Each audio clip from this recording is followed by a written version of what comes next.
자리에 발표를 하도록 초대를 해주셔서 영광입니다. 사실 최재형 선생에 대해서 안다고 생각은 했지만은 논문이나 또 자료들을 읽으면서 몰랐던 부분들이 왜 이렇게 많은가 하고 제 자신을 좀 판단을 하면서 좀 나름 정리를 해봤습니다. 그러다 보니 아까 사회자께서도 말씀하셨습니다만 기존 논란이 되는 것들을 좀 더 클리어할 수 있는 그런 발표가 좀 돼야 되는데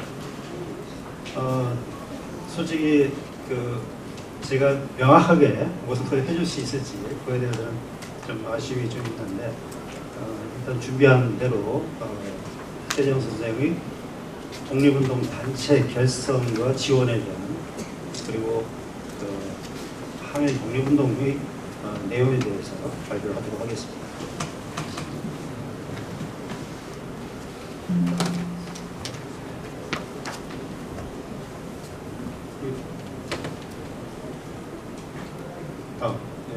그쪽에서 넘겨주시나요? 네, 발표 내용들은 이제 도입해서 주요 내용 4가지를 시기별로 구별해서 최재형 선생님의 활동 내용들을 소개를 하도록 하겠습니다. 다음 연구 동향입니다. 사실 최재형 선생에 대한 연구 자료들이 그렇게 많지는 않습니다. 국내 자료가 상대적으로 적고요. 러시아 자료가 많죠. 그리고 일본 자료가 일부 있습니다만 발간됐다라고 할까요? 그런 책들이 의외로 많지는 않고 또 의외로 또 첩보 자료들이 많습니다. 아까 말씀드렸듯이 논란을 불식시킬 만한 것이 있으면 좋겠다 생각은 되지만 그 첩보 자료들이 있어서 국가별 자료에 대한 크로스 체크 또는 기존에 발표되거나 또 연구되었던 내용에 대한 상호 보완 뭐 등등이 이루어져서 또 완결되기에는 아직도 좀 시간이 좀 필요하지 않겠나 좀 생각이 됩니다. 시간이 많다는 관계로 자세한 것은 좀 나중에 또 풀어본 시간에 또 이야기하겠습니다. 최재형 누구인가 입니다. 1860년 함경북도 경흥에서 태어났고요.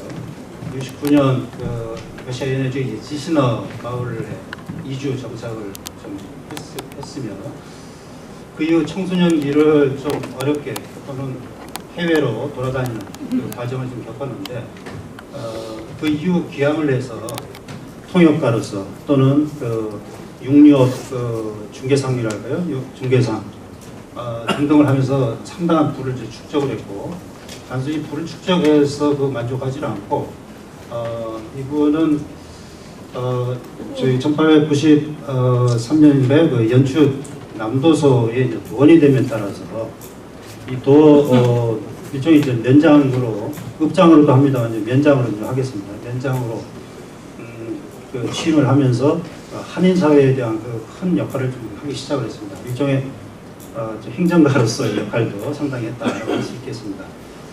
그 이후로 1904년 5년 러일전쟁 이후에 민족의식이 싹 트면서 독립운동 단체 결성이나 후원하는 일들을 많이 했고요.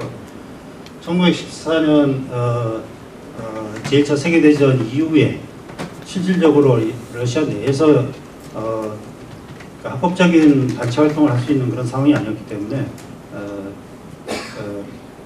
독립운동 관련된 무장투쟁이나 어떤 독립단체 결성이나 하는 활동에는 적극적이지 못하였고 저 중간에 보면 1911년도에 이제 번업회 회장을 하시게 되는데 번업회를 하면서 민족 자치운동에 이제 적극적으로 활동을 하게 됩니다.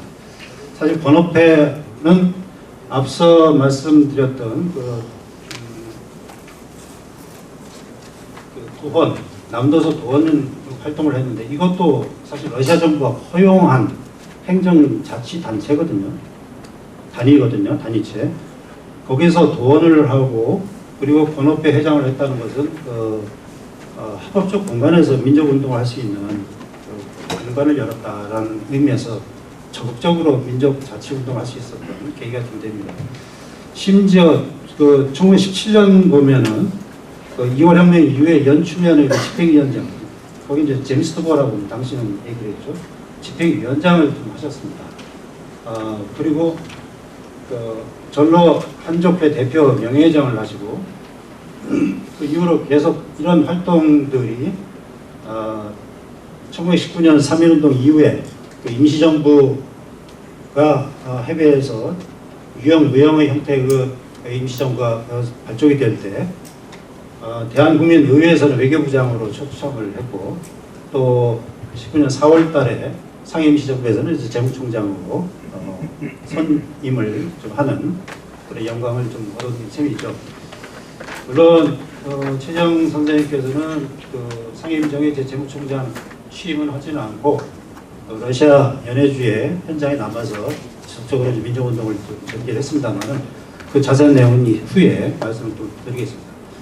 그 옆에 제가 이제 사진 하나 이제 그림이죠. 이게 유명한 러시아 국민 화가인 레핀이라고 하는 사람이 1885년에 그린 대작입니다.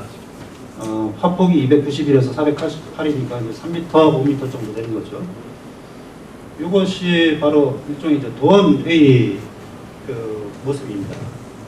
회의라기보다는 알렉산더 3세가 러시아 각지에 있는 도원들을 초청을 해서 회의, 모임을 갖는 그 장면인데요.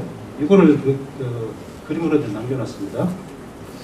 근데 이제 재밌는 것이 사실 많은 사람들이 좀 오해를 하고 있는 것이 뭐냐면 최재형 선생이 1894년에 제1차 면장회의, 도원회의에 참석을 했다라고 이제 나오는데 바로 이 장면이 바로 그 장면이다 라는 얘기를 하고 또 저 왼쪽 상단에 보면은 좀 머리만 나와 있는 두 명이 있는데 그 왼쪽 사람을 보고 이게 바로 최재형이다 라고 얘기하는 사람들이 꽤 있습니다. 근데 이제 시기상으로 이제 맞지가 않습니다.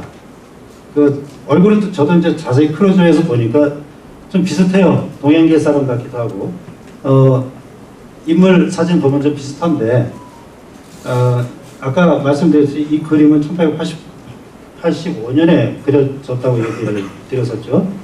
근데 최재형 선생님께서 참석한 도원회는 1894년입니다. 한 10년 정도 이제 지나서 그 행사에 참석을 했기 때문에 이것은 맞지는 않다. 다만 좀 추정할 수가 있겠다. 이런 도원회의에 황제의 그 회의에 참석해서 극동 연해주 특히 연추 지역에서의 그 활동 상황에 대해서 이제 보고하고 또 애로사항들을 좀 전달하면서 한인들 사회의 그 권익 보호를 위해서 노력했다는 모습을 좀 알 수가 있겠죠. 다음. 러일전 제임이 최재형 선생의 그 활동입니다.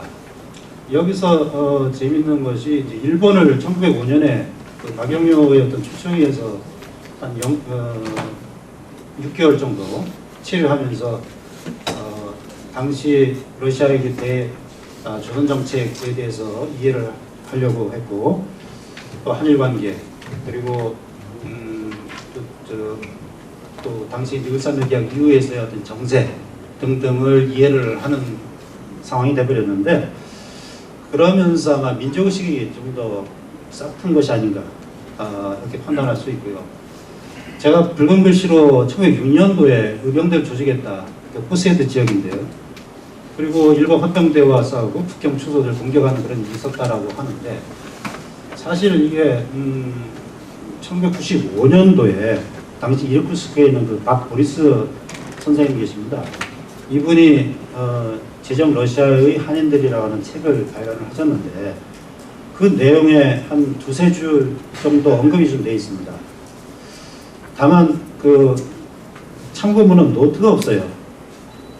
그래서 그 다음 이어지는 그 문장 등등등에서는 그 참고문헌으로 러시아 문서보관소의 사료들을 인용을 해서 적었는데 이거는 그런 걸 전반적으로 당신이 이해를 하면서 쓰신 건지 사료에 대한 것이 정확하지는 않아서 일단 제가 여기 쓰긴 썼습니다만은 좀 명확하지는 않습니다.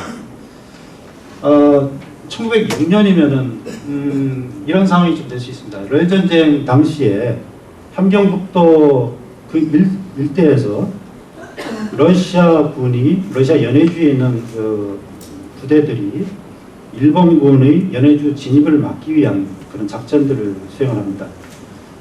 이때 러시아군에 편입되어 있던 김인수라고 하는 한국의 대령 출신인데 러시아 군 내에 있는 러시아 기병대의 대장으로서 그 작전을 수행을 합니다. 그리고 함경도 내에서의 무산, 삼수, 갑산 그 일대에서는 홍범도 부대들이, 산포수 부대들이 활약을 합니다. 이범현 부대도 럴전쟁 때 활동은 했습니다만 좀 초기에 연해주로 넘어갔고 끝까지 남아있던 부대가 사실 홍범도 부대입니다. 그렇게 봤을 때 그 부대들이 럴전쟁이 끝나고 연해주로 상당 부분 넘어오게 되는데 그런 넘어온 의병 세력들이 아닌가라는 생각이 좀 되고요. 이들에 대한 후원을 최재형 선생님께서 하지 않았을까 이런 추정은 좀 가능합니다. 어찌됐건 1905년, 6년 이 시기부터 최재형 선생님께서는 독립운동, 특히 독립운동에서도 무장투쟁에 대한 상당한 이해를 하시고 후원, 더 나아가서 결성에 나름대로 역할을 하려고 했던 그런 의지와 자세가 있었다라고 얘기할 수 있겠습니다. 그러한 노력의 어떤 그 결정판이 1908년 봄에 동해에 창립을 한 것이죠. 최재형 선생님께서 13,000루블을 제공을 했고요. 이범윤, 아까 말씀드렸듯이 이범윤 부대 한 100여 명이 참여를 했고요. 또 이의종, 이범진, 러시아 대사의 이범진의 아들이죠. 헤이그 밀사에서 활약을 했던 이의종이 1만 루블을 가져오면서 동해의 창립에 상당한 역할을 합니다. 이때 동해를 창립한 것은 연해주 지역의 잔류에 있는 산지에 있는 추정컨대 한 4,000명 정도의 의병들을 결집하기 위한 그런 노력 중에 하나였다라고 할 수 있고요. 더 자세한 것은 또 나중에 또 발표자들이 있기 때문에 제가 좀 생략하겠습니다만 여기서 하나 오른벽 사진을 보시면은 이게 연추의 병영이라고 할 수 있는 것입니다. 사실 요 위에는 사진하고 좌하 밑에 있는 버드나무인데 그거하고 오른쪽에 있는 기와장 사진은 색깔이 다르죠. 제가 오른쪽 밑에 있는 기와장은 제가 직접 찍은 사진입니다만은 저 위는 그 장면 그대로 저도 찍었습니다. 워낙 제가 방문했던 날짜는 흐린 날씨라서 제대로 좀 표현이 좀 안 됩니다. 그래서 그 후에 방문했던 사람 사진을 여기다 이제 놨습니다만은 이곳에 들어간 사람이 많지는 않습니다. 그런데 연추 이제 상리 쪽인데 일반적으로 하리, 중리 정도는 많이들 다닙니다. 오픈되어 있거든요. 근데 상리는 못 들어가요. 현재까지도. 근데 들어가는 입구에서 보면은 오른편으로 연추 하가 흐르고요. 우마차가 다닐 수 있는 길이 있습니다. 그리고 왼편으로 해자가 뚫려 있고 그 왼편에 병영이라고 얘기할 수 있는 곳이 한 8군데 정도가 계속 이어져 있습니다. 그러니까 연병장 같은 거죠. 지금 전 나무가 많이 우거져서 좀 알아보기는 어렵습니다만 그렇게 추정이 가능합니다. 그리고 안쪽으로 들어가면은 저렇게 넓은 지역이 나오게 되는데 버드나무 있는 데하고 요 기와장 있는 부분이 기와집이 있었다라고 이제 추정이 되는 것이고요. 여기에 이 동해의 사령부가 있지 않았겠느냐라고 추정을 하는 겁니다. 최재형 선생의 집이 일 것이다라고 추정을 하고 있고요. 그래서 당신의 그 집을 사령부로 제공을 하면서 여기서 회의를 하고 훈련을 했던 그런 장소다. 이 지역에 대한 보훈처의 지역 위치에 대한 비전과 그 후 어떤 표절설계라든지 만들 수 있는 그런 일들이 좀 진행되면 좀 좋을 것 같습니다. 다음. 이것은 국내 진공작전에 대한 얘기인데 사실 이거 자세한 내용은 많은 사람들이 이제 알고 있고요. 다만 해로와 육로를 통해서 동시에 진행을 좀 되고 있습니다만 현재 자료들은 육로 진격 얘기들이 좀 상당히 많이 있습니다. 오른편에 연해주 의병원들의 특징을 본다면 해외 최초로 형성된 독립운동 근거지다라고 할 수 있겠습니다. 최초입니다. 그 이전 서간도 지역에서는 1906년, 8년, 특히 이제 8년이죠. 이 당시에는 서간도에서 또 신흥 무관학교가 있었지만 그 10년 이후죠. 그리고 북한도에서도 나자고 등등 나와 있습니다만은 1906년에 이제 서전 의숙이 있었습니다만 사실 1년 정도 있다가 이제 해체가 됐었죠.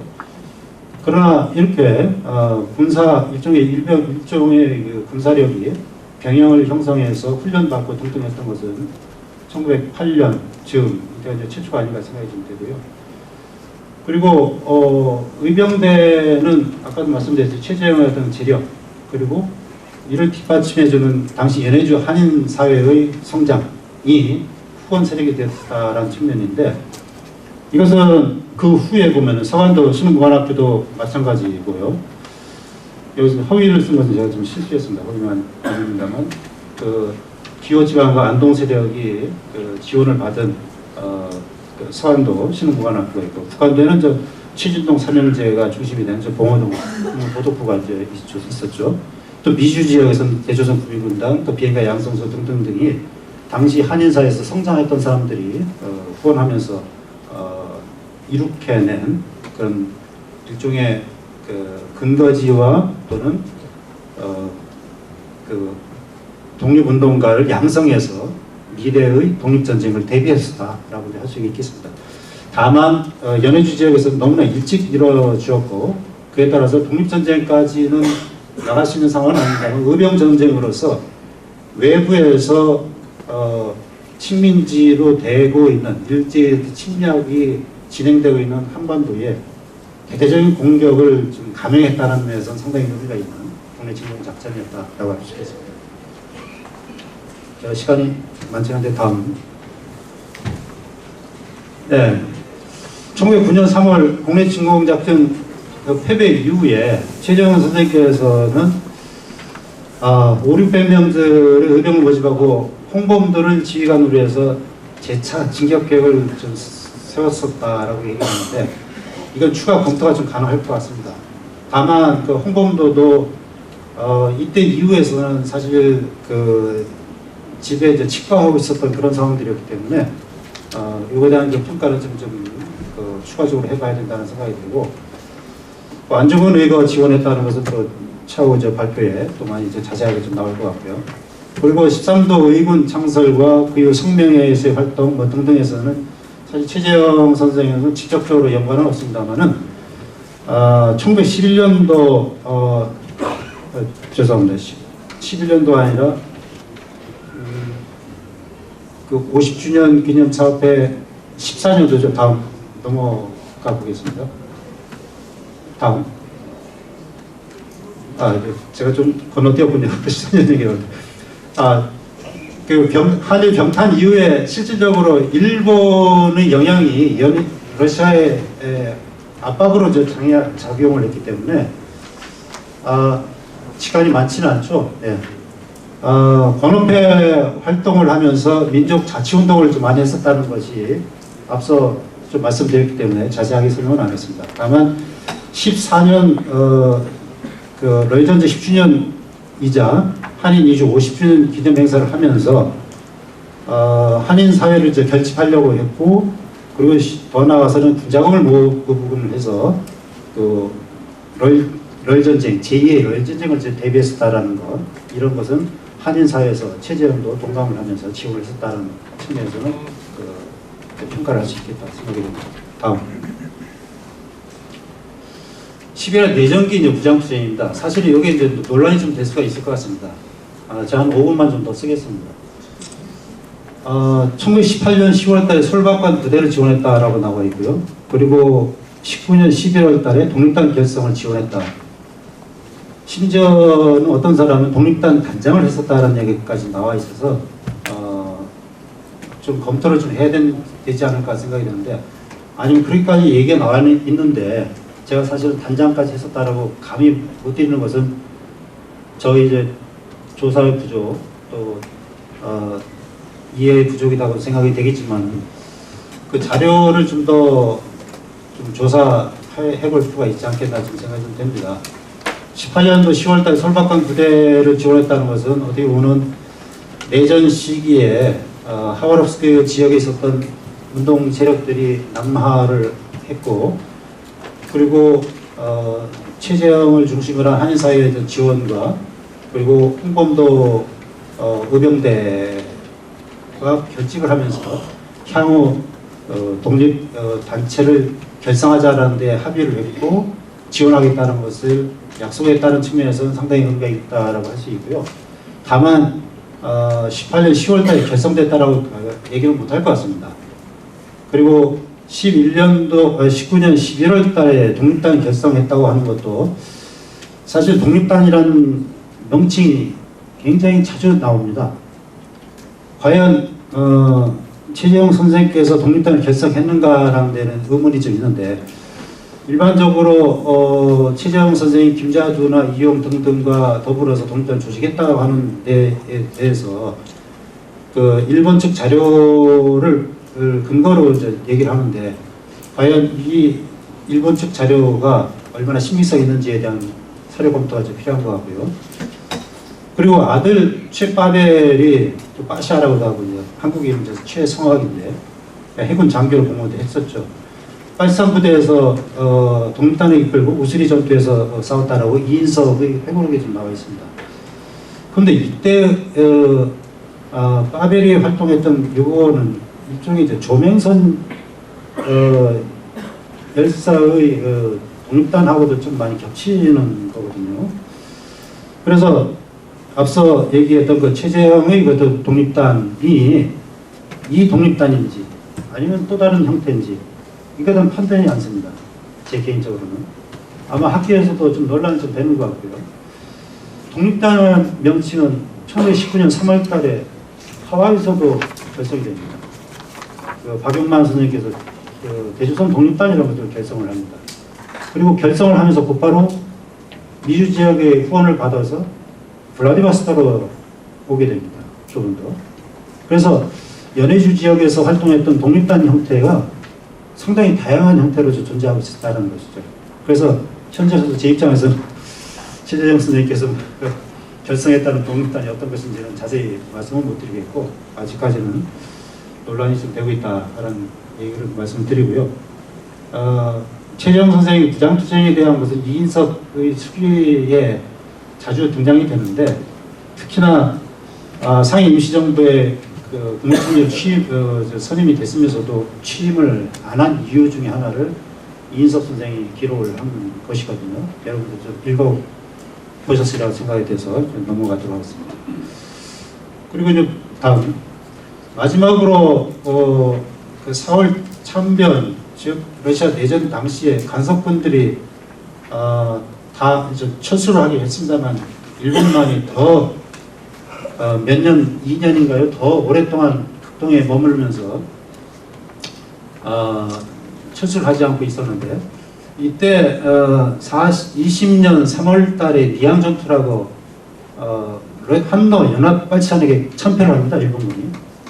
이에 대한 보복으로 한 달 후에 블라디보스토크에서부터 연해주 일대 전체에 대한 대대적인 무차별 공격을 하게 되는데 이걸 이른바 4월 참변이라고 합니다. 이때 최재형 선생도 피해를 입게 되는데 본인이 직접 그 야누치노라고 하는 데가 있습니다. 수청 추풍 일대 지역인데 거기 한일파산 부대들이 상당히 밀집돼 있었고 그쪽으로 가서 피하다가 그 4월 5일 날 소련이 또 귀가를 또 하게 돼요. 그러면서 나는 이제 나이도 좀 있고 또 내가 도망가면 또 남아있는 가족들이 또 피해를 입으니 나는 여기 남겠다라고 하면서 의연하게 폐골되고 피살당하는 그런 일을 맡게 되죠. 그래서 제가 죄송합니다. 시간을 좀 많이 예, 마무리하도록 하겠습니다. 독립운동 단체 결성에 최재형 선생님께서 하신 역할은 상당히 크고 연해주 한일의병의 최초의 그 근거지 육성과 동해 창립에 큰 역할을 했습니다만은 죽어서까지도 그 독립운동에 대해서 의연함을 잃지 않았다는 모습을 봤을 때 그분이 독립투사로서의 역할은 충분하다라고 할 수 있고요. 감히 말씀드리면서 이 자리를 파도록 하겠습니다. 감사합니다. 방금 전에 심은영 박사님께서 발표했던 내용은 이제 독립군으로서의 최재형 선생을 이제 발표를 하셨고 저는 이제 교육가로서의 최재형 선생 분야를 발표할 예정인데요. 사실은 좀 전의 내용들은 1906년, 7년 이후부터 순국하신 1920년 그 사이에 활동 내용들이 대부분 포함이 됩니다. 그런데 지금부터 제가 말씀드릴 내용들은 1970년도, 1870년도부터 대략 순국하시기 전까지니까 사실은 교육자 역할을 먼저 하신 거예요. 그래서 우리가 일반적으로 최재형 선생 하면은 독립운동가로 잘 많이 알려져 있는데 그보다 더 솔직한 명칭이나 호칭은 교육가로서의 최재형 선생이 사실 맞다고 생각을 합니다. 여기서 맞느냐 없느냐 그런 뜻이 아니고 그런 의미가 크다는 의미에서 말씀을 드리는 거예요. 연해주일 때 한인 교육 사업을 어떻게 최재형 선생이 앞장서서 했고 그것이 어떠한 의미를 갖는가 이런 것들을 간략히 살펴보겠습니다.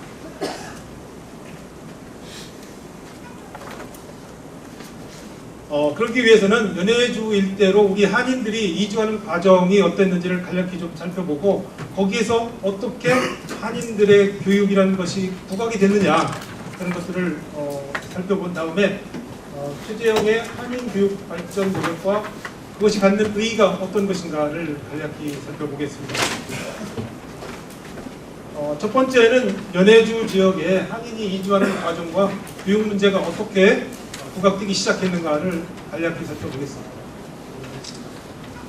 우리가 중국에 많은 우리 동포들이 가서 사신 건 맞아요. 그런데 주로 중국 본토 지역은 3.1 운동 이후에 이렇게 본격적으로 가게 됩니다. 그러니까 1919년 이후에 중국 본토로 가게 됐다는 거죠. 그런데 연해주 지역은 그렇지가 않다는 겁니다.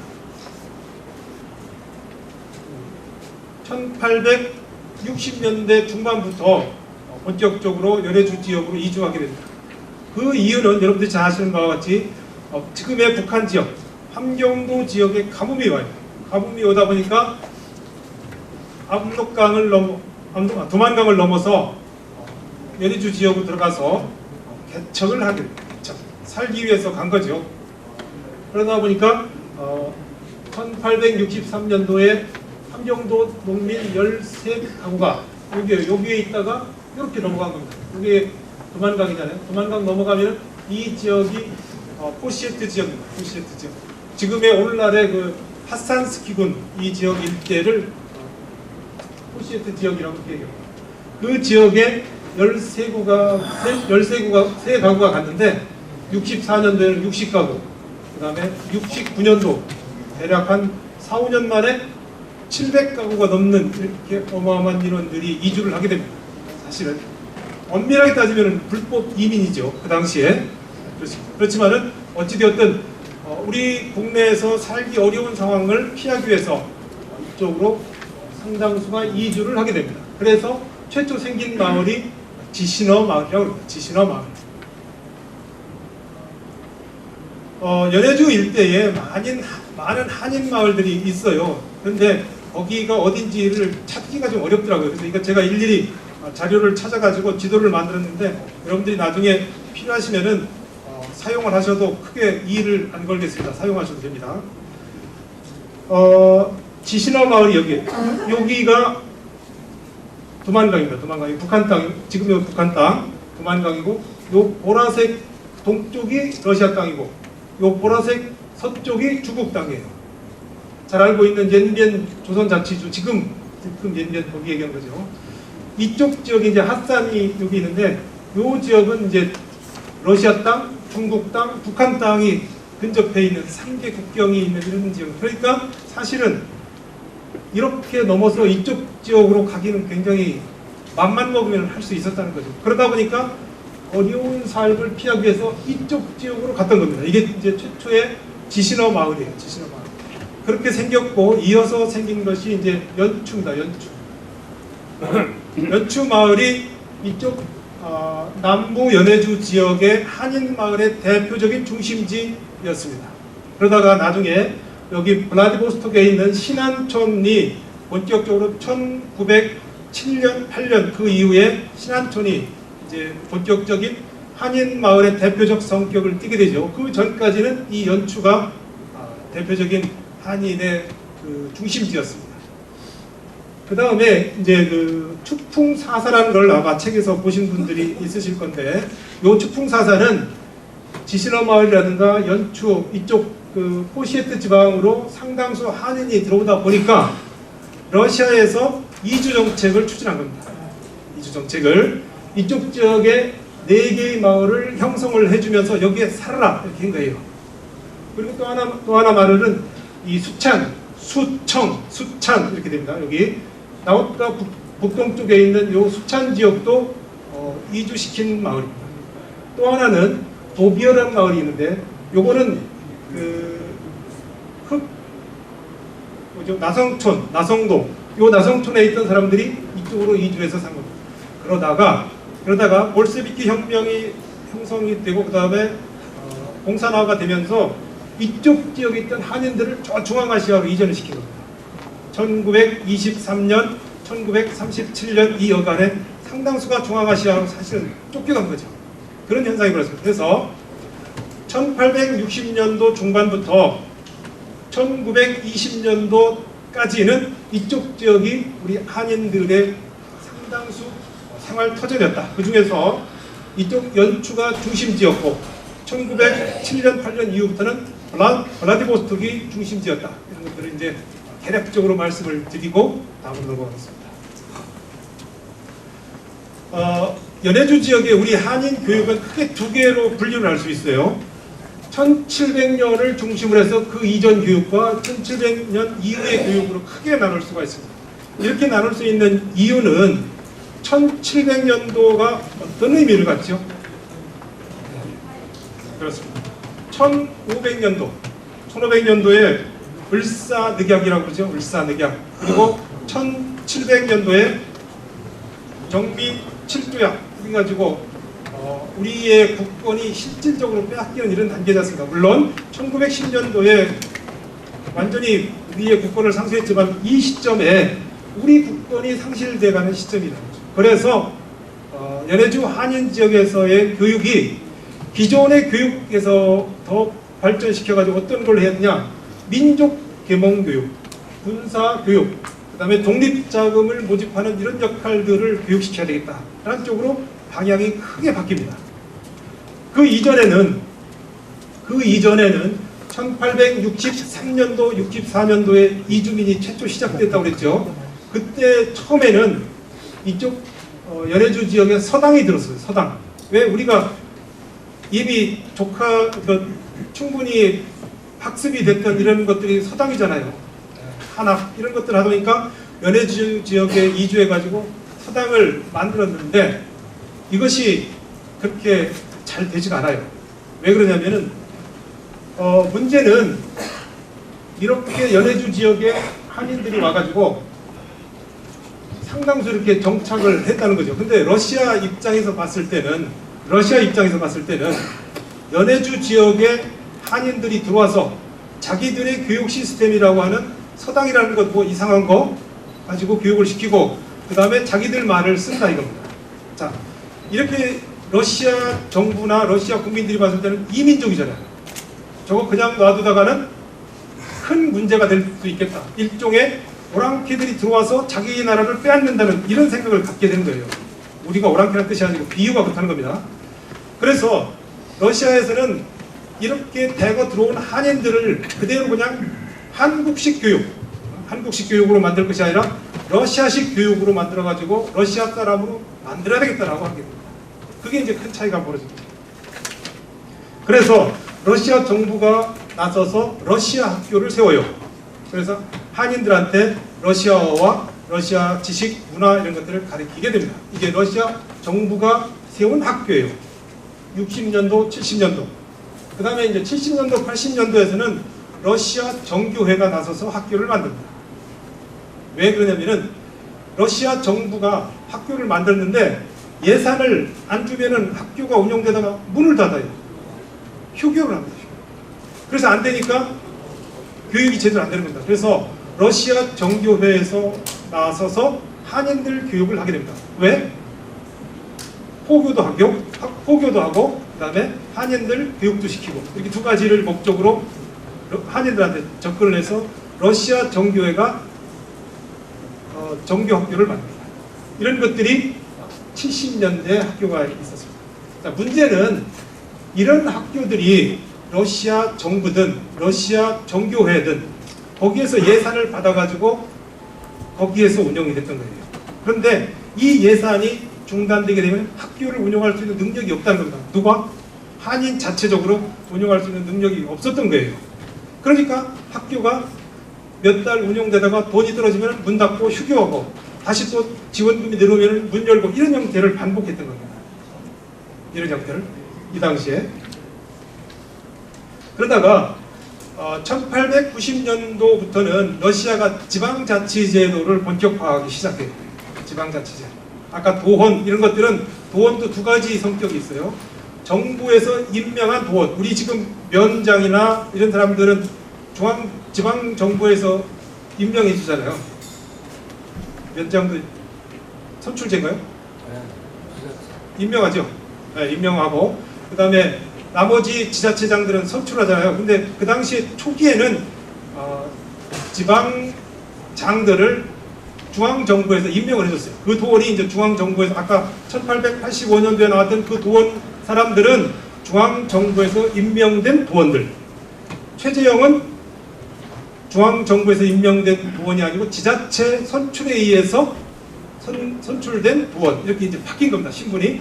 자, 어찌되었든 1890년도를 중심으로 해서 러시아가 지방자치제를 본격적으로 실시를 하고 그 지자체가 상당부의 교육을 담당을 하게 됩니다. 그러면서 한인들 교육이 지자체 예산을 받아서 하는 형태로 바뀌게 돼요. 이게 굉장히 큰 의미를 갖습니다. 여기에 최재형 선생이 본격적으로 그런 중간재 역할을 하게 됩니다. 그 다음에 1907년도에는 이제 독립하는 것이 근본적 목적이기 때문에 독립을 위해서는 실력을 양성해야 되고 우리가 알아야 된다는 거죠. 그리고 국민들이 우리를 올바르게 인식할 수 있는 계몽교육을 해야 된다는 쪽으로 바뀌게 됩니다. 그리고 군사교육들이 추가가 됩니다. 자, 이런 내용들로 해서 한인 교육들이 이루어졌습니다. 자, 이 정도로 내용을 설명드리고 그러면은 최재형 선생이 연해주 지역에서 한인 교육을 하면서 많은 활동들을 했는데 그런 것들이 어떤 의미가 있는가를 간략하게만 살펴보고 시간이 없기 때문에 마치겠습니다.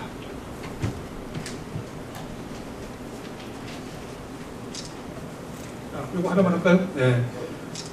조선식 교육이 아닌 러시아식 교육으로 안정적으로 해야 되겠다. 안정적이라는 의미는 아까 돈이 들어오면은 학교 열고 돈 떨어지면 학교 문 닫고 이렇게 반복됐다는 거잖아요.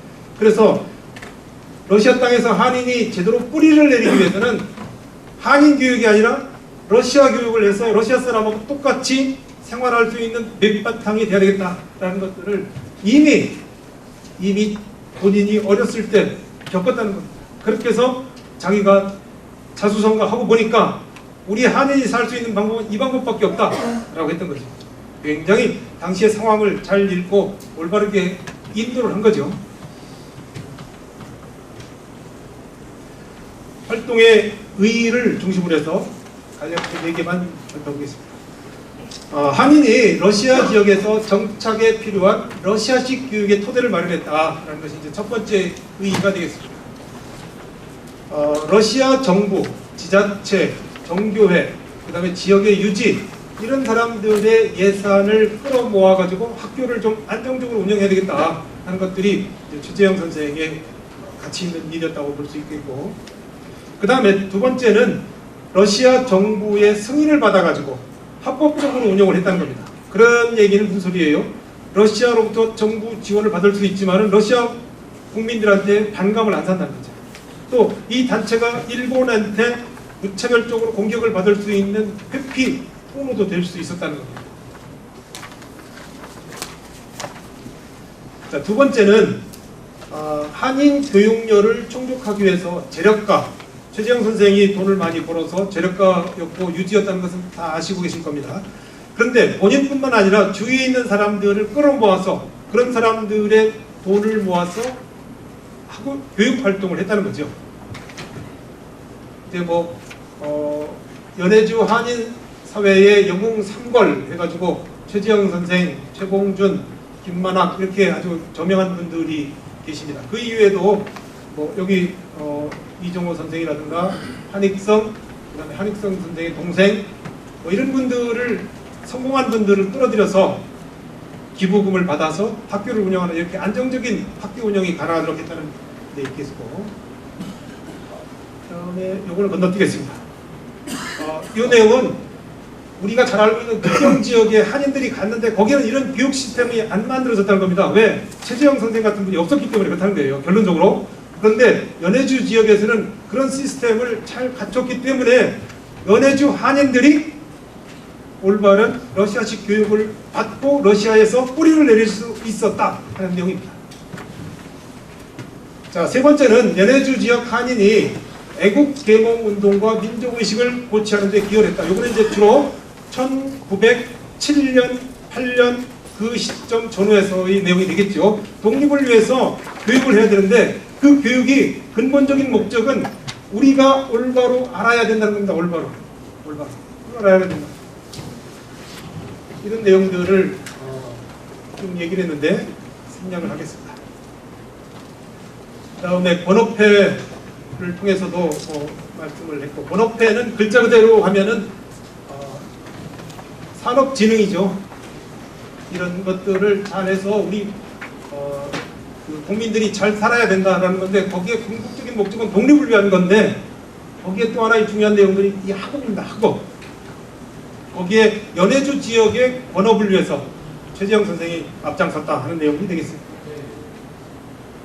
그 다음에 교육자금 기부와 유치, 그 다음에 한인학교 운영을 위해서 이런 그 내용들을 하셨고, 2,000루블을 기부했대요, 최재형 선생이. 이 2,000루블은 한 개 학교가 2년간 운영할 수 있는 예산과 맞먹는 정도의 돈입니다.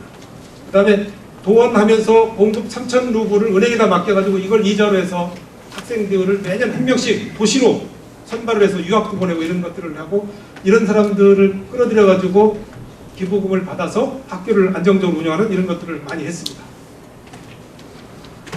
자, 결국 결론적으로 말씀드리면은 최재형 선생은 우리 한인들이 러시아 지역에 빨리 정착할 수 있는 방법이 뭐냐 하는 것을 고민하고, 그 당시의 시대 상황을 잘 포인트를 맞춰가지고 우리 국민들이지만은 러시아화하는 역할들을 많이 했습니다. 왜냐하면 이주권을 얻어야 되니까요. 영주권을 받아야 되니까. 그래야 거기서 살 수 있으니까요. 그래서 거기에 필요한 모금 활동이나 그 다음에 기부 활동 이런 걸 통해서 학교를 운영해서 우리 한인들이 뿌리 내릴 수 있는 이런 일을 했다는 데 큰 의의를 찾을 수 있겠습니다.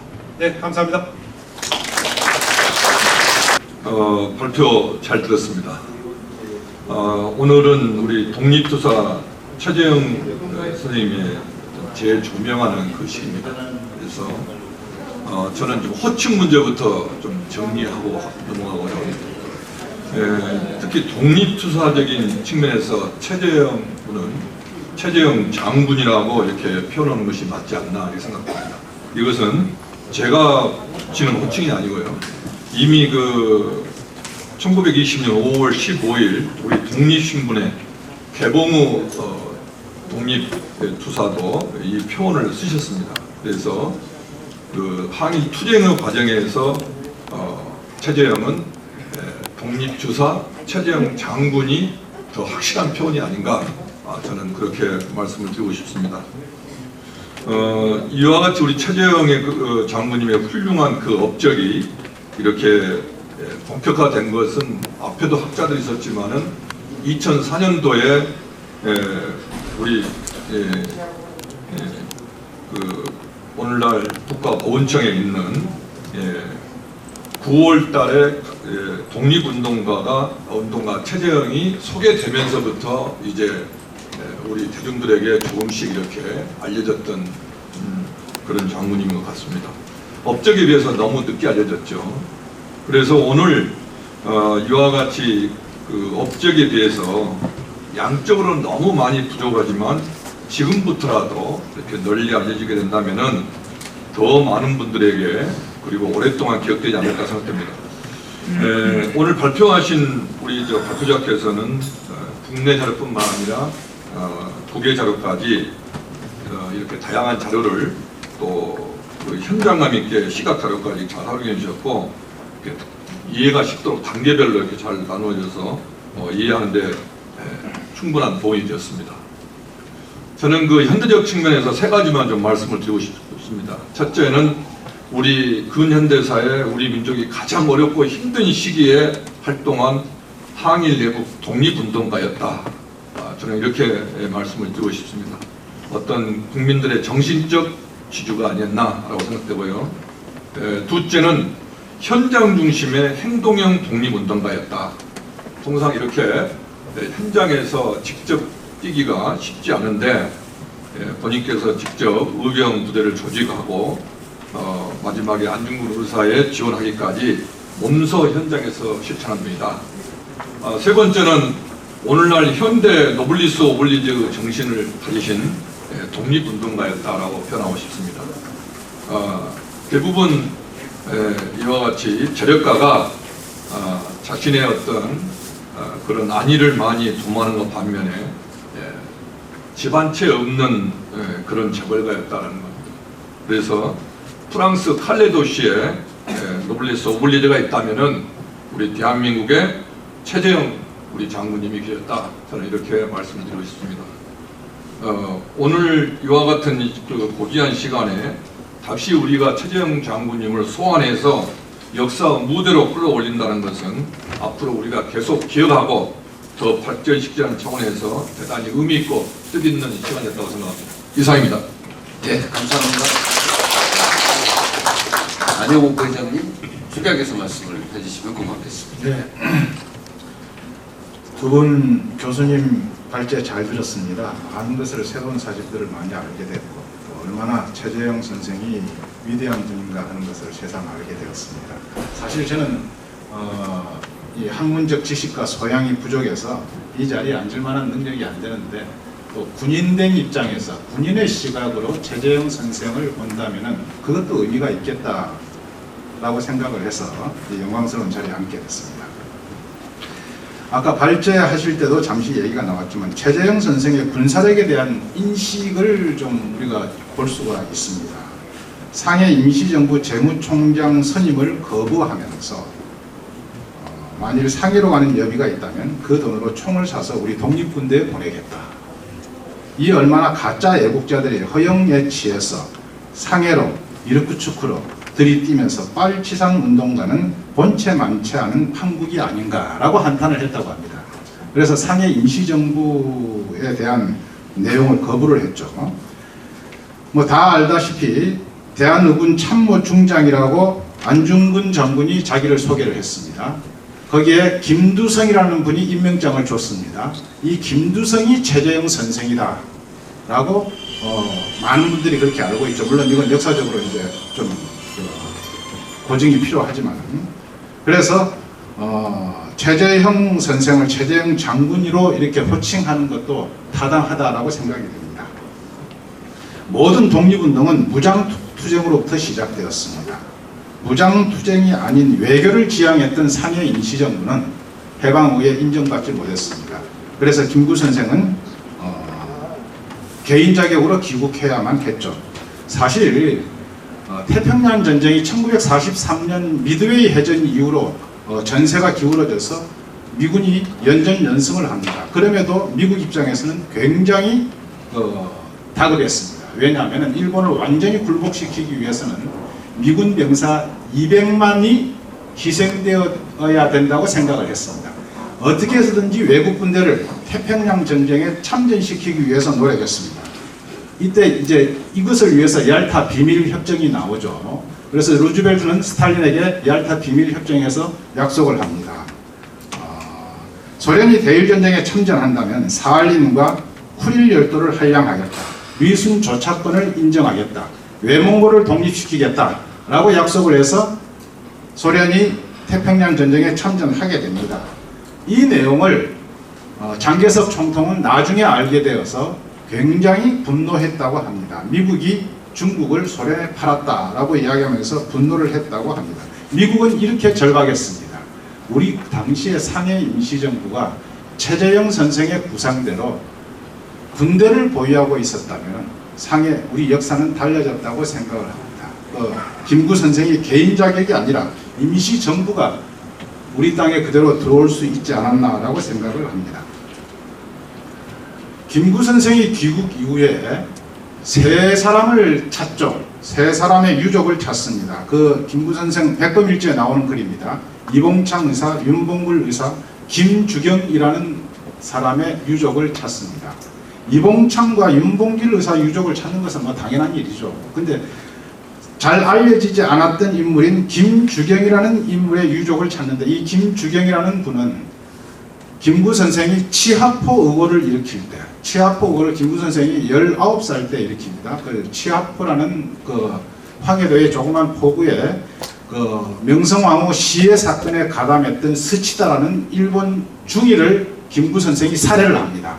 이 의고로 인해서 김구 선생은 투옥이 되고 인천 감옥에서 공판 때 내가 왜 스치다를 죽였다라고 이렇게 만천하에 공개적으로 이야기하니까, 이때 김주경이라는 사람이 그 얘기를 듣고 감탄을 합니다. 그래서 김구 선생을 구명해야 되겠다라고 해서 김주경이라는 사람은 굉장히 갑부였는데 모든 재산을 투자를 합니다.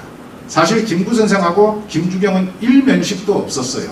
그런데 모든 재산을 다 투자를 해서 김구 선생이 나중에 김주경 이제 돌아가시고 김주경의 후손을 찾을 때는 그 후손들이 굶고 있었습니다. 굶어 죽기 직전이었습니다.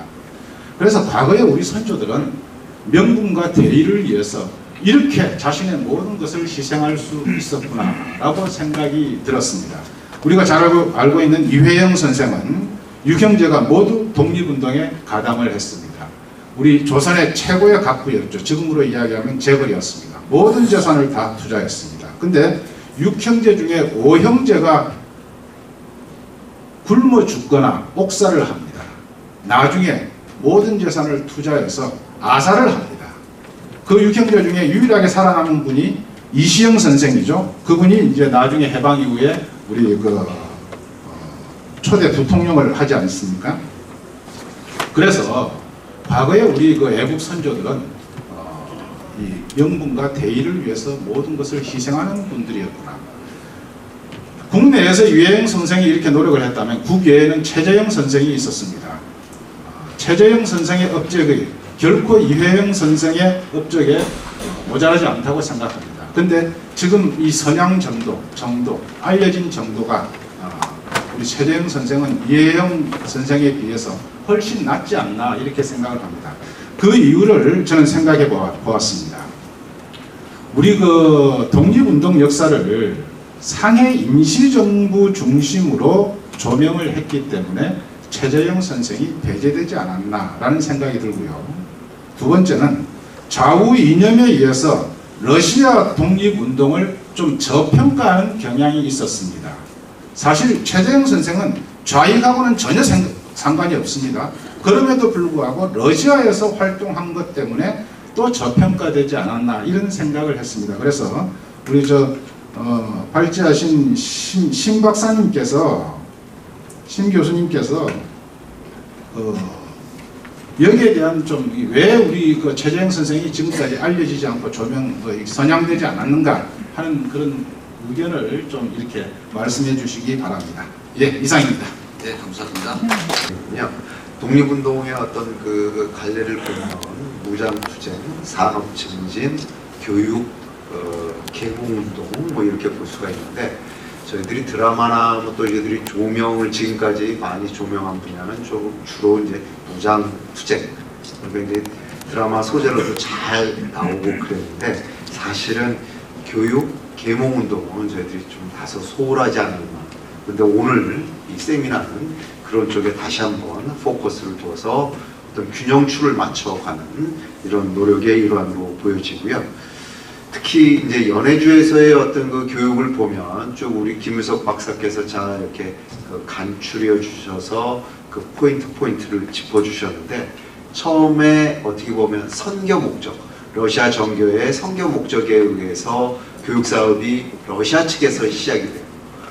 우리 한국 측에서는 러시아의 어떤 그 시민권을 받는다든지 하는데 유리한 이런 측면에서 다시 말하면 선교 목적 플러스 해서 경제적 목적. 러시아도 러시아 말을 제대로 알아듣는 사람들이 사실은 노동을 거기서 이제 제공했으면 하는 이런 목적들이 있죠. 저희가 뭐 요즘에 이제 다문화에서 외부에서 오는 분들에게 한국식 교육을 시키는 이유도 이제 일부 그런 측면도 없지 않아 있지 않습니까?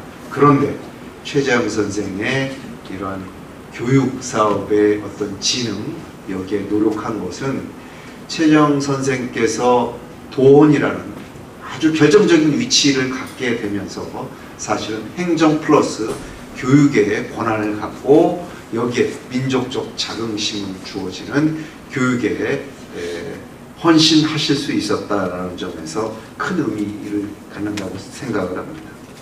연해주는 사실은 앞으로 연구에 있어서는 그 간도 지역, 서간도, 북간도, 연해주는 굉장히 교섭이 활발했던 것으로 저는 알고 있고요. 일부 지금 최재형 선생의 기록에도 나타나지만 독립운동가들께서 간도 지역에서 연해주 지역에 가서 연해주 지역에서 도움을 받고 다시 간도 지역에서 또 활동을 한다든지 하는, 그래서 일종의 네트워크 형성이 되고 그 교섭 활동이 활발했다. 이런 점에서 최재형 선생의 업적을 기리는 방향 중에 하나는 이러한 네트워크를 다시 한번 살펴보는 것도 좋은 방향이겠다 하는 생각이 들고요. 우리 문영숙 이사장님께서 장학 사업을 이렇게 하셨다고 아까 말씀을 하셨는데 정말 그 잘 되고 이런 사업이 좀 더 주목을 받았으면 하는, 또 최근에 국내 일부 기업에서도 해외 독립 유공자에 대한 장학 사업을 하더라고요. 그래서 그런데 접목이 됐으면 하는 이런 바람을 가져봅니다. 감사합니다. 네, 선생님이 독립투사이시고 이제 기업과 또 교육과 언론인 여러 가지 측면에서 정말 다음면의 역할을 하셨구나 생각을 들었고, 교육 측면에서 보면 교육이라고 하는 것이 굉장히 이상적이면서도 현실적인 문제거든요. 그래서 저는 이제 리더십을 연구하는 학자로서 이제 교육 사업을 하신 것을 보면서 선생님의 리더십에 대해서도 연구할 가치가 굉장히 있겠다. 우리는 통상 역사적 리더들 보면 굉장히 이렇게 비전 또는 이상주의에 빠져서 현실을 무시한 그런 좀 리더들이 있습니다. 굉장히 거대한 이제 이상은 제시하지만 또 한편으로는 그런 이상보다는 이제 현재 문제 해결하기 위해서 이제 어떤 현실주의적인 관점 또는 실용주의적인 관점에서 이제 어떤 민족이나 조직을 이끄는 리더들이 있는데 이제 교육 활동을 하신 부분을 보면서 최재형 선생님은 굉장히 균형 잡히신 리더였구나라는 생각을 하게 되었습니다. 교육이라는 그 자체가 미래 리더, 우리 후세를 키우는 사업이기 때문에 미래에 대한 비전과 확신이 없으면 그걸 할 수 없는 거거든요. 자기 돈을 다 투자해서 자기 월급을 다 은행에 맡겨서 그 이자로 해서 우수 인재들을 모스크바나 페테르스트로브크 같은 대도시로 보내서 그 인재들이 결국은 나중에 이제 우수한 인재들이 되거든요. 김미하일, 최고려 이런 분들이 돼서 그 성과들을 내거든요. 굉장히 미래지향적인 분이셨다. 또 하나는 굉장히 이게 너무 미래 이상적인 것만 보신 게 아니고 그런 권업회, 또 직업활동, 생활 계몽, 또 러시아 교육을 시킬 현실 러시아가 중요하게 또 여기고 또 시민권을 따게 해서 안정적으로 현실의 문제를 해결할 수 있도록 하시는 굉장히 현실주의적인 관점에서 실용주의자였다라는 생각을 하게 됩니다. 그래서 다방면에 하셨지만 그 의미는 또 다른 면에 지도자로서 굉장히 균형 잡히게 어떤 우리 민족의 부흥과 독립운동을 균형 잡힌 시각에서 하신 대표적인 분이시다. 그리고 이런 분이 왜 이렇게 그동안 많이 우리가 알려지지 않았을까라는 그런 아쉬움도 있고요. 차후에는 이런 제안을 좀 해봅니다. 여러 이제 독립투사로서 여러 가지 오늘 교육적인 부분도 나왔지만 이분에 대해서 저는 이제 리더십 학자로서 이분에 대한 리더십을 좀 연구해 보면 참 좋겠다. 생각과 또 보니까 분명히 신앙이셨을 것 같습니다. 러시아 정교회가 이제 기독교의 한 이제 부류인데 신앙인으로서도 혹시 굉장히 교회에 계신 분들은 이분의 신앙에 대해서도 굉장히 연구하면 굉장히 중요한 연구가 되겠다는 생각이 들었고요. 이분에 대한 좀 자그마한 다큐멘터리라도 만들어서 우리 국민들에게 좀 소개되면 영상으로 제작이 되면 훨씬 더 이분의 그 업적과 정신들이 우리가 좀 많은 교훈을 받겠다라는 생각을 해봅니다. 네, 이상입니다. 네, 감사합니다. 김 박사님 그 토론에 대한 답변 간략하게 하시겠습니까? 예. 그래, 간략하게. 자, 앞서 발표를 좀 길게 해서 페널티 먹는 관계로 짧게 하겠습니다. 일단 그 토론에 임해주셔서 감사합니다. 일단 호칭 문제가 나왔습니다. 최 장군 그럴 수 있다고 생각합니다. 개공호 선생님도 그렇게 얘기했으니까요. 다만 제가 봤을 때는 그 최 장군으로서 최재형 선생을 담기에는 많이 부족하다.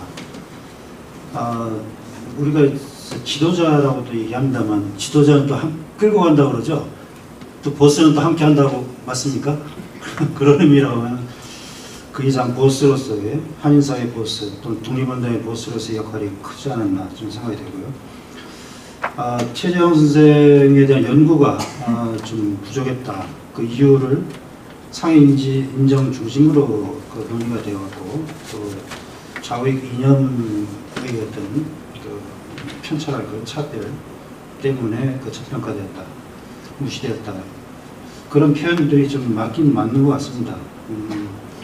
그리고 자료가 좀 뒤늦게 좀 발굴된 측면도 있고요. 다만 뭐 세세하게 좀 말씀을 좀 드린다면, 과연 그 우리 독립운동이 이제 인정 중심으로 하는 것이 일반적이었는가? 그리고 그 외교론 중심이었다. 그 김구 선생까지 얘기 나오고 그 평가를 하셨습니다만은 사실 그 이동희가 최재형과는 달리 국무총리 짧게요. 예, 그 취임을 했고 또 취임했을 때 독립전쟁을 선언했습니다. 1920년 독립전쟁이다라고. 그 연해주 지역에 그 홍범도와 같은 그 독립 의병 세력이 있었기 때문에 또 그런 주장이 좀 가능했다라고 할 수 있거든요. 그래서 다만 최재형 선생은 그 시기 어간에 돌아가셨기 때문에 이런 독립전쟁에 직접적으로 관여할 수 있는, 후원할 수 있는 그런 기회가 없었다라는 측면에서 상대적으로 좀 저평가되는 것은 아닌가 좀 생각이 듭니다. 이상입니다. 네, 감사합니다. 저희들 2부나 3부 또 세미나 연관해서 계속 할 예정입니다. 그래서 참여하신 분들 중에 의견이나 질문하실 것들은 그때도 더 논의할 수 있으니까요. 저 1부가 조금 늦었습니다. 최재형 선생님의 독립투사로서 그리고 군사전략가로서 교육자로서 저희들이 학술적으로 재조명을 해봤습니다. 우리 후손들에게 제대로 된 그런 독립민족의 영웅을 재조명하는 시간이 되었으면 그런 희망을 해봅니다.